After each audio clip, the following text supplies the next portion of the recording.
everyone, welcome back to my channel. My name's Michaela and I am doing my January wrap up. I had a really great start to the month. I've read several amazing books. Some of them won't be included because I did do a book recommendation video if you like the TV show Euphoria. I'm going to link it up here for you.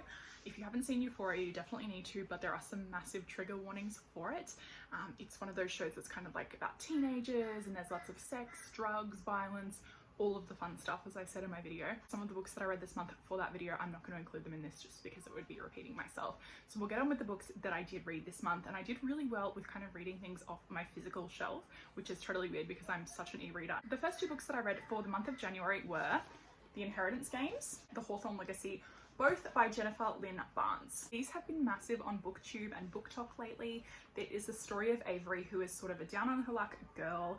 Her mother has passed away. She's just trying to get herself through high school and eventually get on with having a better life when she is approached and told that she needs to come to the reading of a will of one of the most rich men in America. He's like billionaire rich, like crazy stacks of money rich. When the will is read, it is discovered that Avery basically gets everything, with a couple of members of the family sort of getting little bits and bobs. One of the stipulations is that she has to live in the house for a period of 1 year. There are 4 brothers in this family: Nash, Grayson, Xavier, and Jameson.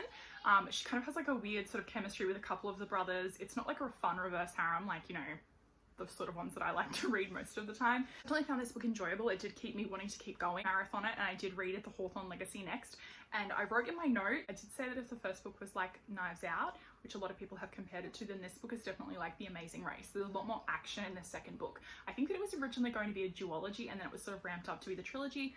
I get it, I understand, but at the same time, I kind of would have liked like more together. Like, I think that the second book, it wasn't bad, but it wasn't as good and as magical as the first book for me personally. I definitely will be reading the third book. I think that it's called The Final Gambit. It comes out maybe in September this year. I just needed a little palate cleanser. I needed a little bit of smart, so that is why I read The Games We Play by Dana Eiley. This is a super short novella. It is about a girl who is interviewing this mysterious sort of gamer.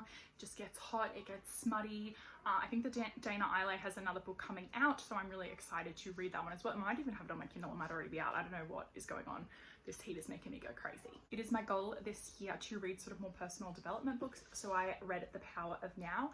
I did enjoy this one. I kind of like having these little ones around just to kind of like read a chapter, read a few pages and keep on going with my day. I definitely will read more from this author because I have a couple more of his books kicking around in my library. Also managed to smash out the Sick Boys trilogy this month, so that includes Pretty Little Savage, Stone Cold Queen, and Natural Born Killers, all by Lucy Smoke. It was pretty good. Starts off as kind of a bully romance. It is about a girl named Avalon who goes to a university after being offered a scholarship. She comes from some little bumfuck town. Basically kind of finds out in her travels that there is a reason why she would have been selected, because these people are sort of like the top 1%.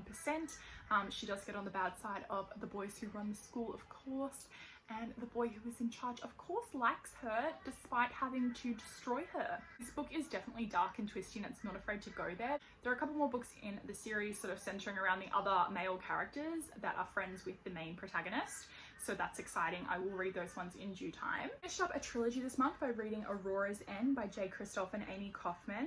I did enjoy this one. I definitely like their Illuminae files better.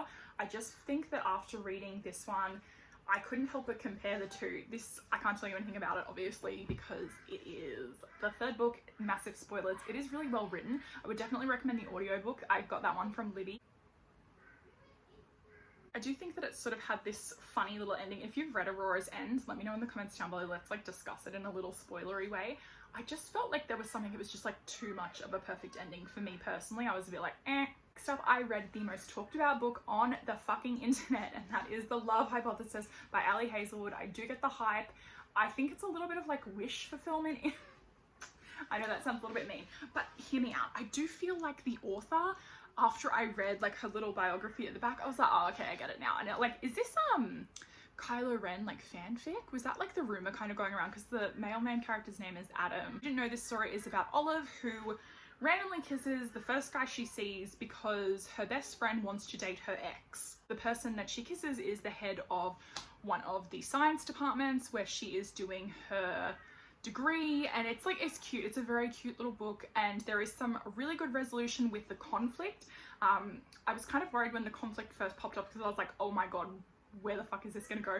But it was handled super well. Fourth book in Beyond the Four Kingdoms series, and that is called A Dream of Ebony and White. So this series is based on kind of classic fairy tales, and they sort of have like a little bit of a spin on things. It is very, very tame. I would say that it's the lower end of YA. The reason why I kind of read these books, I do enjoy them, don't get me wrong, but I sort of am always looking for things for my daughter. She is turning 10 this year. Can you believe that? I can't even handle that. Remember when she was a toddler, like running around like a crazy little, oh my god, she's everything. Anyway, I read these ones just to see like kind of if it's something that she'd be interested in when she's sort of reading like way longer books, because this is like 350 pages, I want to say. This one was really cute, had like a fun little spin on Snow White and the Seven Dwarfs. So instead of moving into the like forest house with little people, it's actually like children that she lives in the house with. The scene with the apple is because you're obviously in Snow's consciousness. She is sort of like very aware of what's going on. The apple's lodged in her throat, and then True Love's kiss does revive her. I mean, it's not a spoiler, guys. We know how this one's going to end, but I thought this one was a really cute little installment of the series. The other ones that I've read so far are, the first one was 12 Dancing Princesses. Then we had Beauty and the Beast, and then kind of like the Ice Queen. So it was like an Elsa Frozen sort of thing. So this is the Snow White one. I'm not too sure what the next one is. It might be Aladdin, and then I think that there is an Ariel, like Little Mermaid one. So I'm definitely going to be making those a priority and listening to them soon.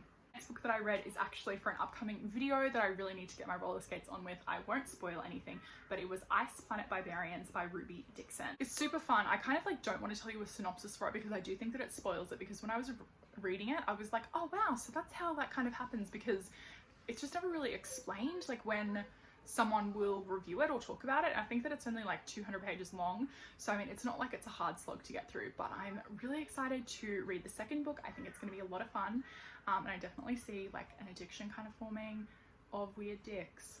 The last book that I'm going to be talking about this month is King of Battle and Blood by Scarlett St. Clair. Look, I had some thoughts about this book. So Scarlett St. Clair, I have read her, is it A Touch of Darkness? It's the first book in the Hades and Persephone, like retelling, reimagining, whatever you want to call it. And I know that that series is ongoing, but I really felt the first book was enough for me. I was like, okay, cool. Like it kind of ended at a place where I was like, that's fine. In this book, we are in a high fantasy setting, because if you haven't read the Hades and Persephone story, it's kind of more like urban fantasy.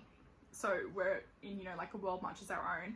But this one, I think that the author felt she had to put it in a high fantasy setting so it didn't get too many comparisons to her existing series. Now, the problem with this, and like, you know, good on her for taking a risk, but I just don't think that she was the right author to do something in a high fantasy setting. I also got like massive vibes. I put my review of this on Goodreads, also linked down below if you want to friend me on there. Felt like she had been one of the only 10 people to watch the Underworld installment Rise of the Lycans, but unfortunately I have also seen that movie, so I feel like I was just watching a regurgitated version of this. So it is about Isolde, and she is the queen. Well, her dad's the king. She's gonna be the queen of this place. We open up, we're sort of in like a war camp, and there are vampires around everywhere. But this chick just keeps talking about how horny she is and how she's sleeping with this guy, and it's just not good. Like, she's just not about it, and that's fine. We've got more pressing issues than besides getting your fanny tickled, love. Like, we need to be worrying about these vampires. Long story short, she runs into this vampire, he kind of like saves her, blah, blah, blah, blah. Of course, he's like in love with her because she's just like everything. This book also did feel like a little bit of a fever dream, but also sort of like Cruel Beauty by Rosamund Hodge. I swear to God, I'm the only person who keeps talking about that fucking book. Like, that book has popped up like a couple of times on my channel. It's a thing. Anyway, and then also The Shadows Between Us. I feel like the author was just sort of like, let's just throw everything at the wall and hopefully it will stick. Also a point, I think that the story doesn't really like have anything going on with it until maybe, I'm gonna say like 80% of the way through, and even then, like, you know, anyone could see that coming, and even then it was just like, but why? Like, that was when, at 80% was when it was introduced into the story, and then it was just like, well, I know what's gonna happen. Everything that I read in the month of January. It is currently February the 3rd. I haven't picked up anything yet. Definitely needs to happen, because I feel like I just haven't had a moment to do anything. My kids do go back to school on Monday, so that's very exciting. I feel like I'll be back into more of a routine, kind of getting things done around the house until the inevitable COVID bug comes to get me. So this meme, and it was like, I feel like I have been in years-long competition of dodgeball and the front lines are getting extremely fucking thinned. That's me. I'm the last line of defense, bitch. Like, the ball is coming towards me. I haven't got it yet, no spicy cough, but I know she's coming. Let me know in the comments down below, guys, if you have read any of these books, if you've got any of them on your TBR. Let me know if you just made it through this absolutely insane video. It is the heat. I'm not even kidding. It's scrambled me. I hope that you're having a wonderful day wherever you are in the world. Lots of love, hugs, and kisses. Mwah! Bye.